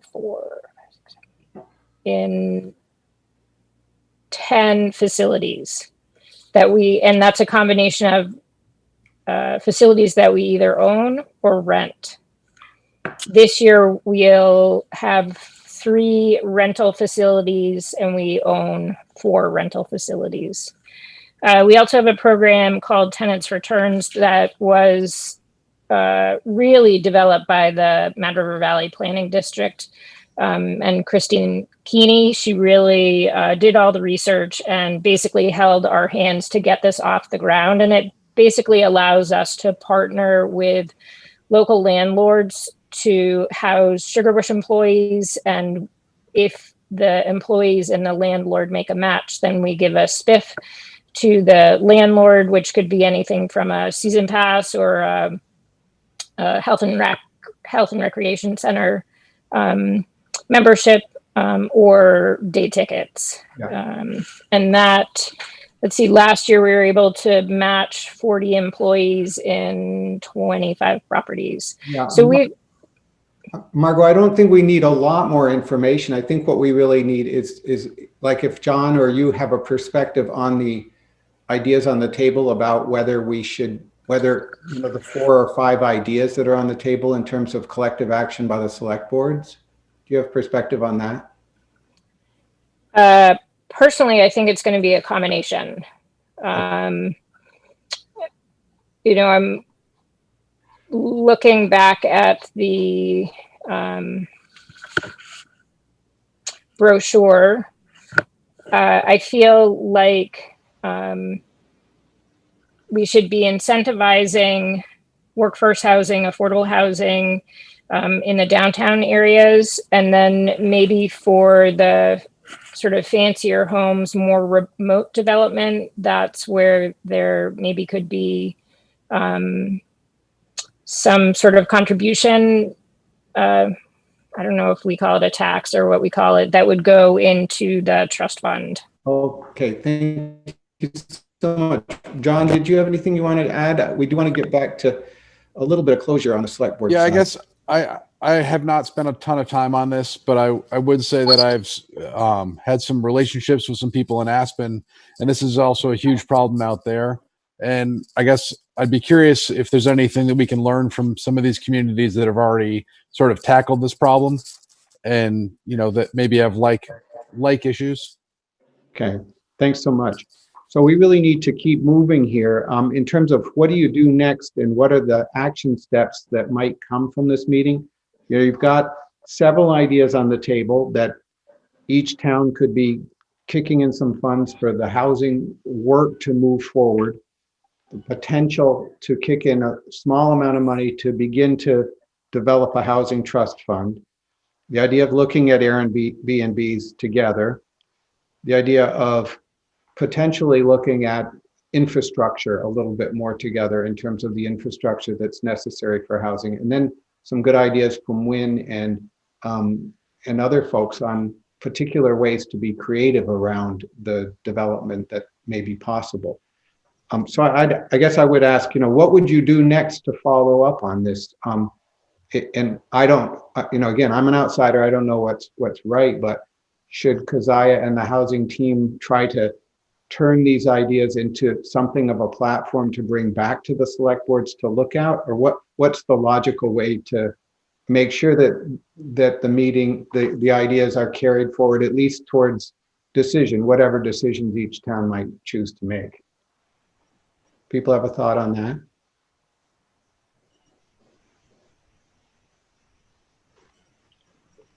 Yeah, Michael.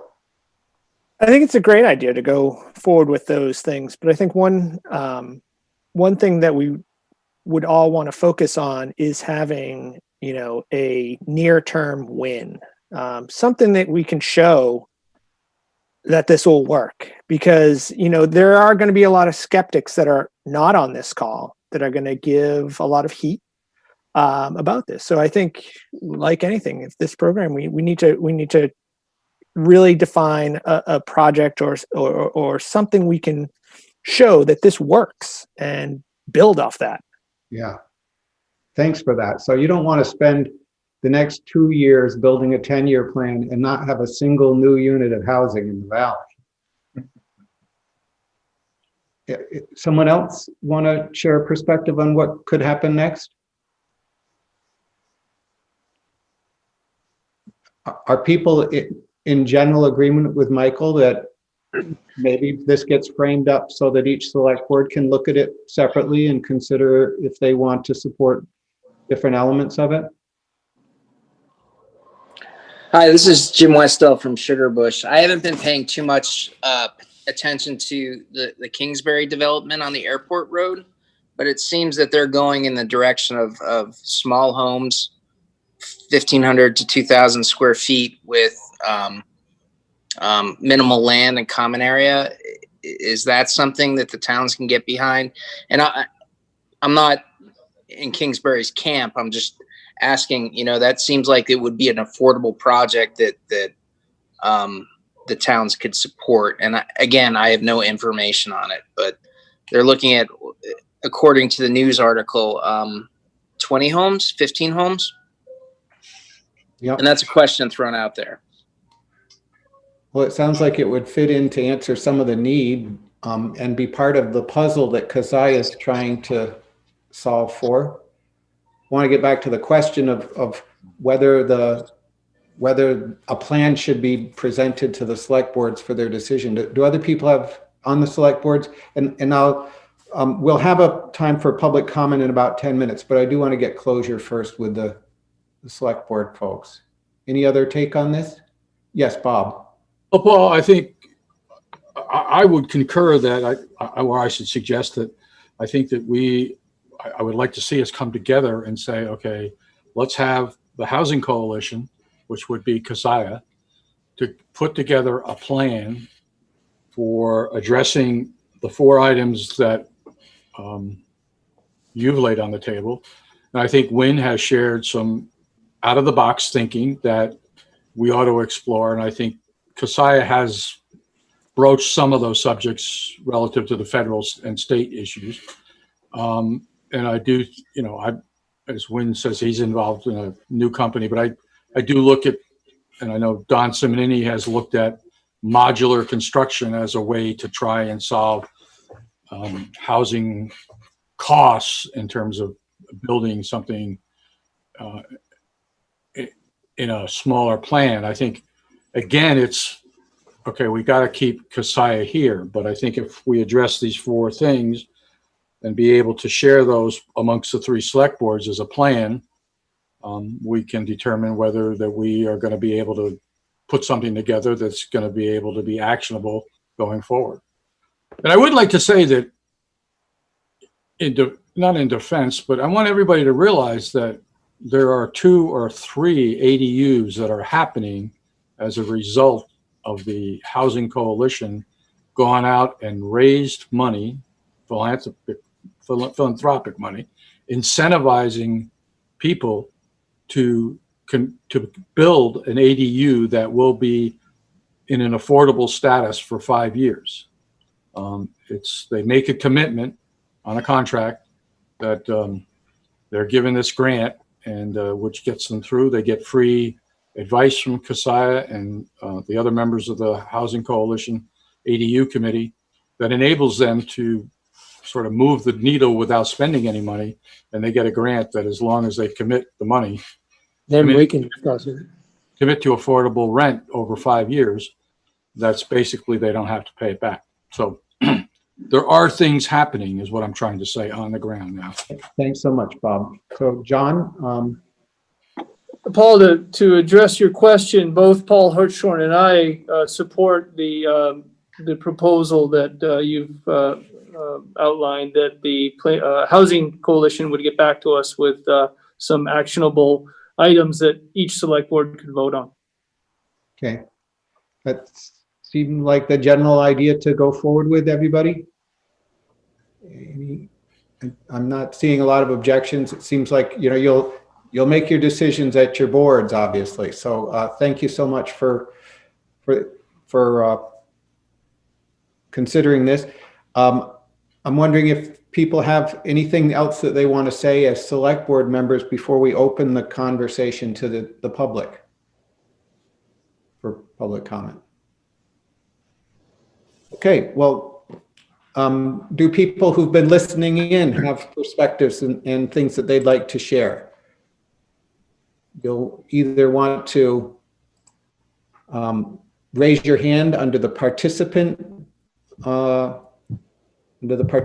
piece at the foot of your page, or turn on your screen so we can see you. Wynn's waiting. Thanks, Wynn. Yeah. Hey, Paul, just to follow up on what I was saying earlier. I mean, I think one thing that we could do is talk to Carrie and Maxine, you know, about the Airbnb and VRBO. So think about this, over 500 units. And most of these are new in the last few years. That's incremental revenue to the state. So why not go to the state and say, you're collecting 9%. What about, you know, sending back some percentage of that for affordable housing in those communities, not just our community, but every community where the VRBO and Airbnb revenue is actually being collected.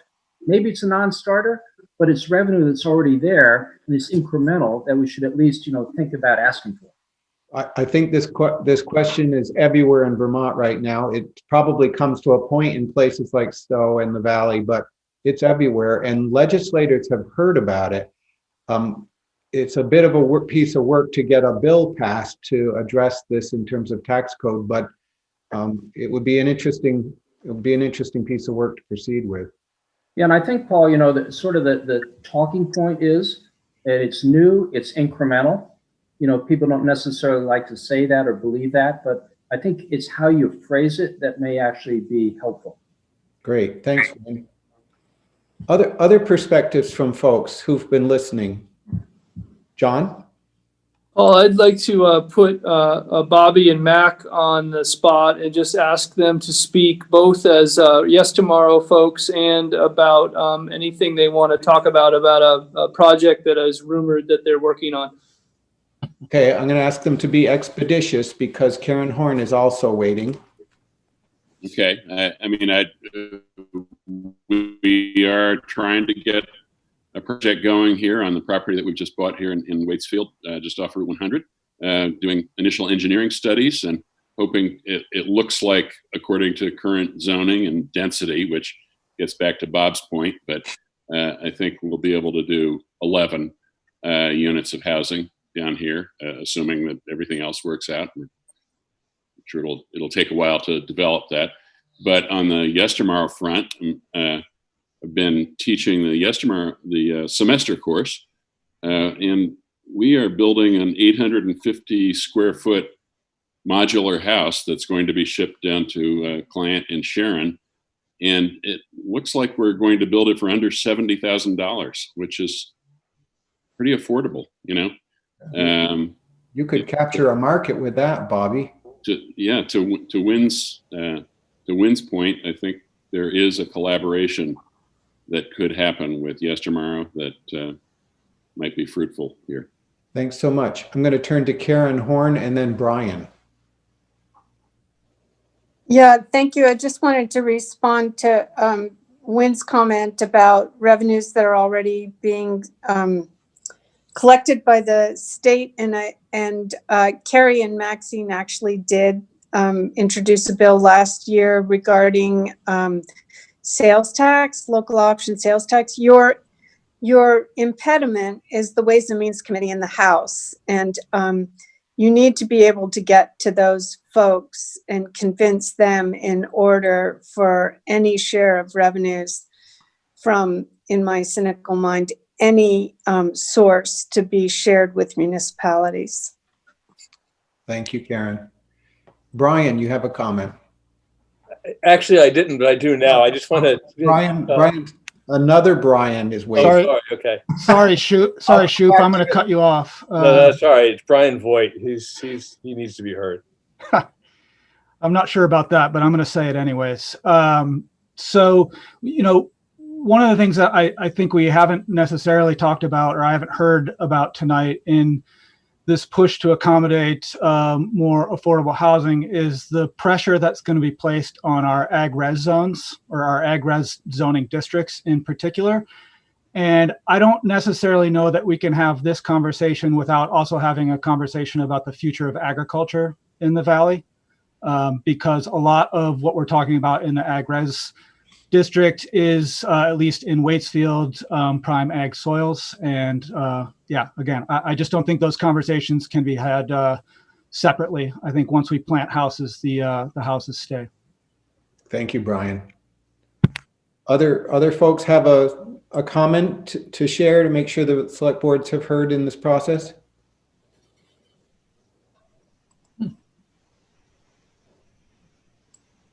Win, your hand is still up electronically, but you're not waiting to speak, right?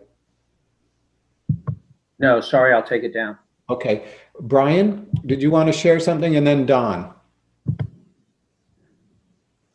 No, I was just going to say, I think fine to just to reiterate what Karen said, the House is extremely protective over the Ed Fund. And I have my doubts. I think that increasing it through other means is a more realistic approach, although I'm not dissuading anybody from trying. But I just would not have high hopes. Thanks. Don? Yeah, just what comments. And one is so obvious, we've talked about it now for 3 years that I've been involved with it, is the question of doing nothing. That is a decision. And we've, I think, addressed it, that we can do things 1, 2, 5 at a time. Because if we don't do something, the age in this valley is my age, and already in many ways, another 10 years, and we're not replacing it with that younger generation. So it's critical. And the only other comment I'd offer, when we were talking about sharing costs with Waitsfield, because it's the center, there's so many areas, but one comes to me all the time in the winter when I see them plowing the sidewalks. And I see all of us utilizing the sidewalks. They're plowed. It's a great community benefit. And we all use them from all 3 towns. But there's a cost to Waitsfield, I'm told it's in the $40,000 range to maintain that infrastructure to which we're all using. So down the road, the more we can try to think as 3 towns, even though from a municipality standpoint, we are 3 towns, the better off we'll be. Okay, thank you, Don. Other perspectives?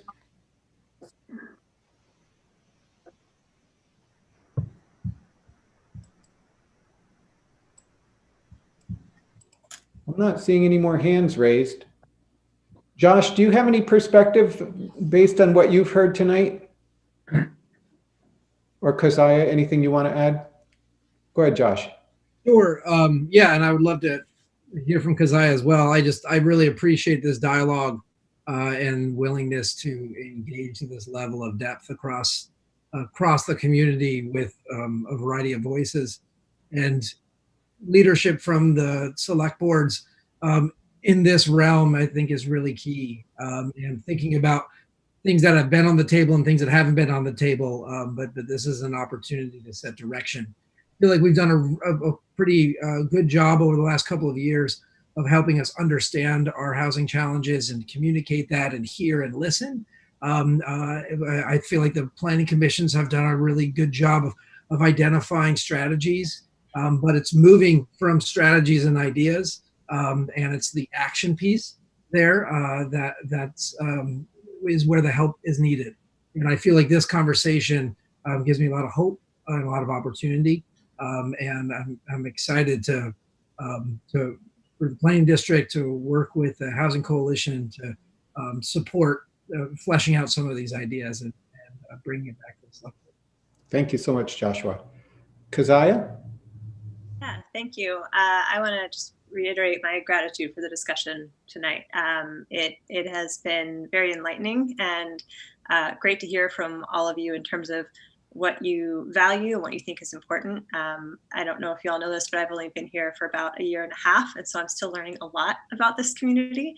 I hope to be here longer. I have to find an affordable place to live first, but it's great for me to get a better understanding of both history and where values lie. I also want to say that I agree this problem feels really big and insurmountable because it is really big, but I personally don't believe it's completely insurmountable. I don't think it's something that can be fixed this year, but I think with the right collaborations and the right mix of ideas, it's something that can most definitely be chipped away at. And I've had the privilege of working a little bit with each of the three towns as you look at your bylaws and the zoning regulations. And you've all done a lot of work recently to try to make change. And I know it can feel disappointing when you make those changes in regulations and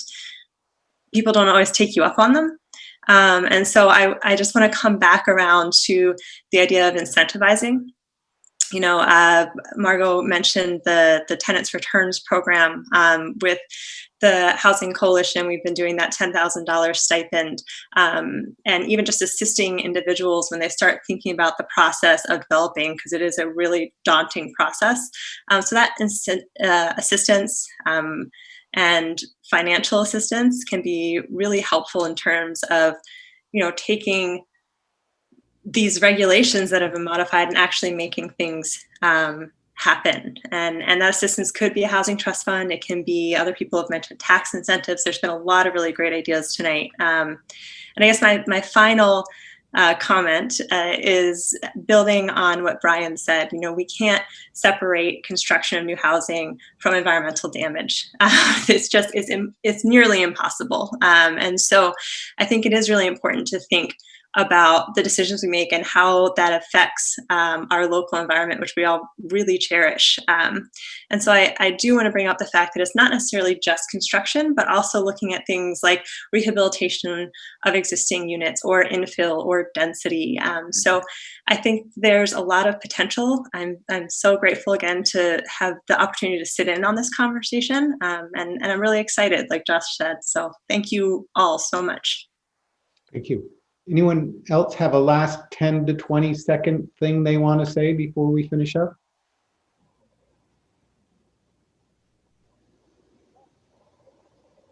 Paul? So I actually have a question for Mac. Mac, did I do my math correctly? Is that $82 a square foot? Yeah, I'm quite surprised. I mean, I'm flabbergasted. That's a game changer. If you can scale that. It's at $66,000. We've got 2 weeks to go. You know, it's a nice house. 850. I mean, I would strongly suggest you follow up on that, because if that is scalable, that is a game changer. Yeah. Terrific. Doesn't include a foundation or the land or the septic and all that stuff. It's a modular house, but yeah, I think it's amazing. Well, I just want to thank everyone for being on the call tonight. And, you know, I'm an outsider to the Valley, but I have so much respect for what you all do. The Valley is like one of the treasures of Vermont. The beauty that you have preserved, the quality of life, the outdoor recreation. You're living in a place that is really unparalleled, and you've stewarded it well. And it's an honor to be part of a conversation with folks who are geared for the future and thinking about the future needs of the Valley. As I said, I've just done these 14 calls around the state with 1,200 people all wrestling with COVID. And you're having this conversation under this tremendous weight. We're in a crucible of a moment But we also need to look at the economic renewal of Vermont and of our communities. And it's awesome that you're lined up to have that kind of conversation, even in the midst of this challenge, and to line up like for the patriotism for your place and its future. And so a great honor to be part of the conversation. Thank you all for being with us tonight, and for people who aren't on the select board for coming. And good luck in the next steps. Appreciate being part of the conversation. And I guess that's our. Paul, yes. Paul, I'd like to thank you very much, Paul, and you're very appreciated, and thank you for your leadership going through the meeting. Oh, a pleasure.